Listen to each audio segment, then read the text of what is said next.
And welcome back to Treason from Within. This is part 2.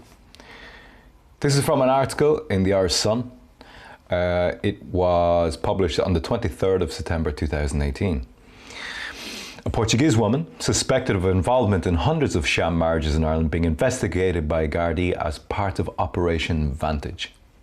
Since her decision to leave the country, there has been a 96% reduction in applications of Portuguese women to marry here. That sounds a bit strange. And I know that in 2018 was the year when a mass load of Portuguese came to this country.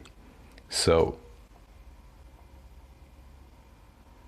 we'll talk about that in another episode. So to do this one, a Portuguese woman is at the centre of a major Garda investigation after she was suspected of involvement in hundreds of sham marriages here. Hundreds.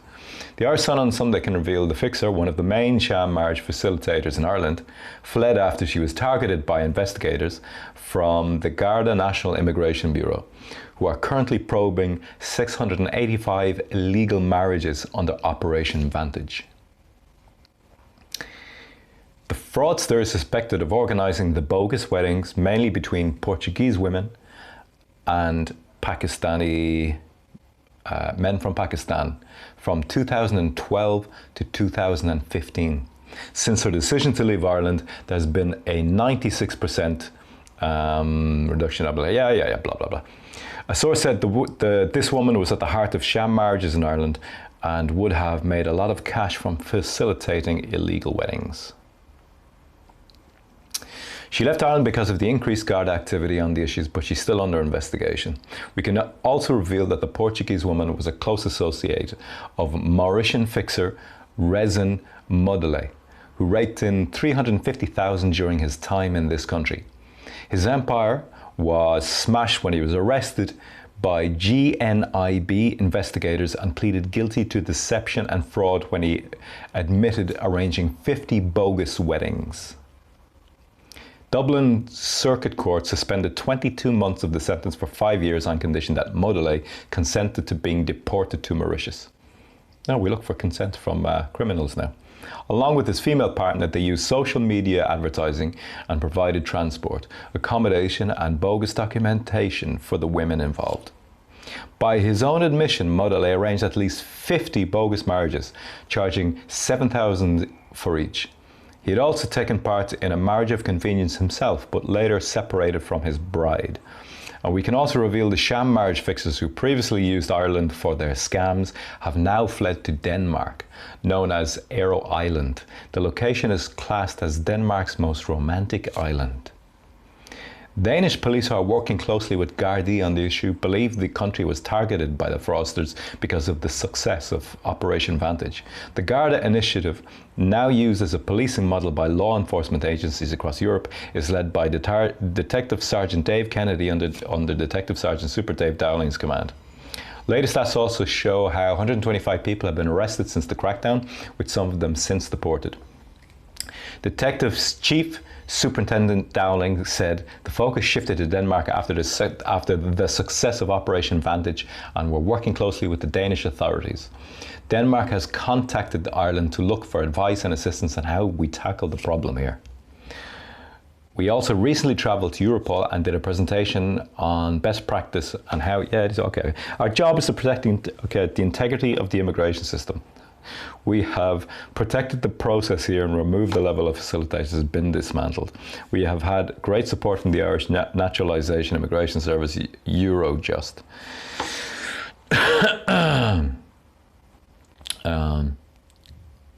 There is no legislation stating that a sham marriage is illegal, but during our inquiries we have established fraud and deception offences.